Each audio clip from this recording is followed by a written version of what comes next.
আসসালামু আলাইকুম রহমতুল্লাহ। আশা করি তোমরা সবাই ভালো আছো। তোমরা যারা এবার অষ্টম শ্রেণী হতে যারা 2025 সালে বৃত্তি পরীক্ষা দিবা, তোমাদের প্রশ্নপত্র কেমন হবে, কীভাবেই বা হবে, কারা বা দিতে পারবে, তো কতজনই বা দিতে পারবে, এ টু জেড আজকের এই ভিডিওতে আলোচনা করব।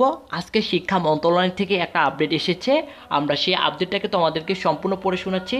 তোমরা একটু লক্ষ্য করে এখানে আছে অষ্টম শ্রেণীতে আবারও বৃত্তি পরীক্ষা ফিরছে। আসে হচ্ছে প্রশ্ন, জেএসসি বা জেডিএসসি পরীক্ষা বাতিল হওয়ায় অষ্টম শ্রেণীর শিক্ষার্থীদের বার্ষিক পরীক্ষা অনুষ্ঠিত। প্রাথমিক বৃত্তি পরীক্ষা নেওয়ার সিদ্ধান্তের পর এবার অষ্টম শ্রেণীর শিক্ষার্থীদের জন্য জুনিয়র বৃত্তি পরীক্ষা আবার নেওয়ার উদ্যোগ নিয়েছে শিক্ষা মন্ত্রণালয়। চলতি শিক্ষাবর্ষে প্রায় 7 মাস পর হয়ে যাওয়ার পর এখন এবছরেই পরীক্ষাটি আয়োজনের তাড়াহুড়া শুরু হয়েছে। ইতিমধ্যে এ নিয়ে শিক্ষা মন্ত্রণালয়ের একটি সভাও অনুষ্ঠিত হয়েছে। তবে এ পরীক্ষা বন্ধ হয়ে যাওয়া জুনিয়র স্কুল সার্টিফিকেট পরীক্ষার মতো সব শিক্ষার্থী অংশ নিতে পারবে না। বাছাই করা নির্দিষ্ট শিক্ষক শিক্ষার্থী এতে অংশ নিতে পারবে, অর্থাৎ তোমরা সবাই অংশগ্রহণ নিতে পারবা না। অবশ্যই তোমাদেরকে স্কুল থেকে বাছাই করা হবে। অবশ্যই এই উদ্যোগ ঘিরে বিভক্ত মত রয়েছে শিক্ষাবিদদের মধ্যে। কেউ কেউ বলেছেন বাছাই করা শিক্ষার্থীদের নিয়ে এই বৃত্তি পরীক্ষার আয়োজন শিক্ষায় বৈষম্য বাড়াতে পারে, কারণ শিক্ষা প্রতিষ্ঠানগুলো কেবল নির্বাচিত শিক্ষার্থীর প্রতি মনোযোগী হবে, তাতে পিছিয়ে পড়া শিক্ষার্থী ঝরে পড়া আশঙ্কা বাড়বে। পাশাপাশি শিক্ষার্থীদের ওপর পরীক্ষা চাপ ও কোচিং প্রাইভেট নির্ভরতা বৃদ্ধি পেয়ে অভিভাবকদের ওপর অর্থনৈতিক চাপ বাড়বে, অর্থাৎ চাপে তারা থাকবে। শিক্ষা সংশ্লিষ্ট অভিভাবকদের ভাষ্য, দেশের শিক্ষার্থীরা এমনিতেই শিক্ষণ ঘাটতি নিয়ে ওপারের শ্রেণীতে উঠেছে, যার প্রভাব পড়েছে কর্মক্ষেত্রে। তাই বিদ্যালয় পর্যায়ে সব শিক্ষার্থী কীভাবে শিক্ষাক্রম নির্ধারিত শিক্ষণ অর্জন করতে পারে সে ব্যবস্থার ওপর বেশি গুরুত্ব দেওয়া উচিত। সে পিছনে ফেলা শিক্ষার্থীদের বেশি সহযোগিতা করা দরকার।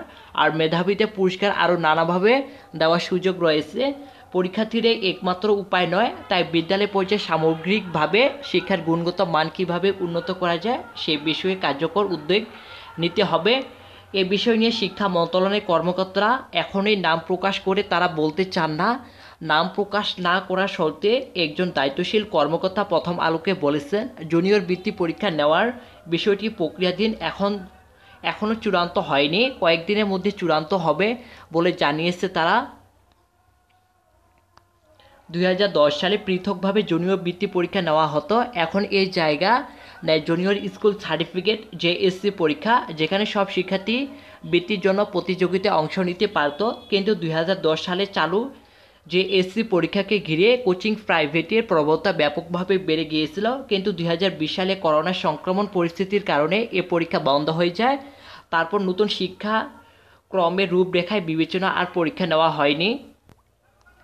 প্রাথমিক বৃত্তি পরীক্ষা করোনা সংক্রমণ শুরুর পর বন্ধ ছিল, কিন্তু 2022 সালের শেষের দিকে হঠাৎ তা চালু সিদ্ধান্ত নেয় প্রাথমিক ও গণশিক্ষা মন্ত্রণালয়। তখনও বিশেষজ্ঞদের আপত্তি ছিল।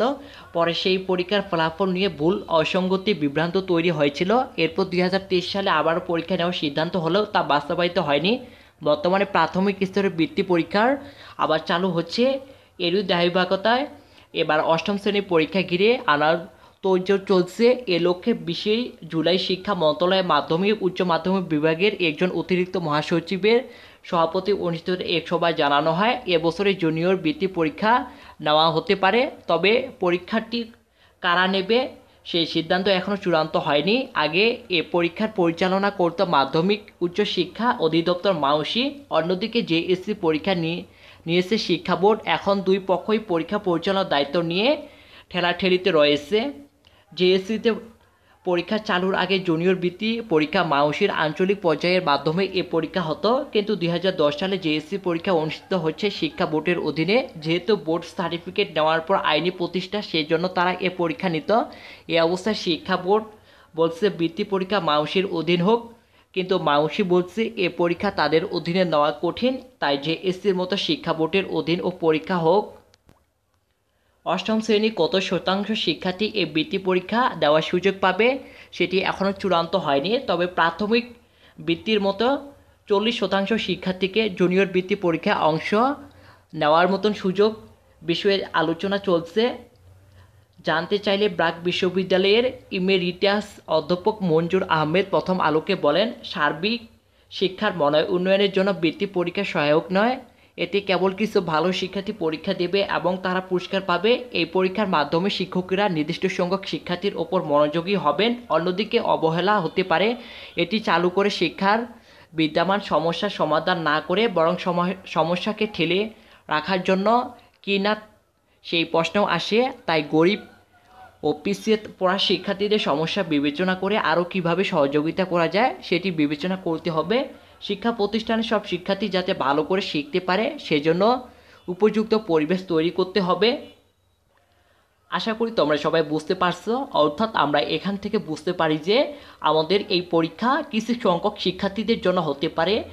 100%-এর মধ্যে 40% শিক্ষার্থীগুলো এতে অংশগ্রহণ করতে পারে, যার মধ্যে রয়েছে 40%-এর মধ্যে ভালো শিক্ষার্থীগুলা। তো শিক্ষা বোর্ড এই তথ্যই জানিয়েছে। তো এ নিয়ে বিতর্ক আরও অনেক শিক্ষকগুলা এবং অভিভাবকগুলা মতামত করেছে যে শুধুমাত্র ভালো শিক্ষার্থীগুলাই এতে অংশগ্রহণ করতে পারতেছে। যেগুলা খারাপ স্টুডেন্ট বা একটু দুর্বল তাদের জন্য এই ব্যবস্থা কিন্তু অকার্যকর বলে তারা মনে করতেছে। এক্ষেত্রে তারা কিন্তু শিক্ষার যে কার্যক্রম সেটা থেকে পিছিয়ে পড়তেছে। তো এক্ষেত্রে তারা এই মতামতের জন্য বিরোধিতা প্রকাশ করছে। আশা করি অতি দ্রুত আমরা আরও ভালোভাবে শিক্ষা বোর্ড থেকে এই চূড়ান্ত আপডেট ঘোষণা করবে তারা। আমরা আমাদের এই চ্যানেলে তোমাদেরকে তথ্য জানিয়ে দিতে পারবো। তো আজকের ভিডিওটা এই পর্যন্ত। দেখা হবে আগামী কোনো নতুন ভিডিওতে। ততক্ষণ পর্যন্ত ভালো থাকবা। আল্লাহ হাফেজ।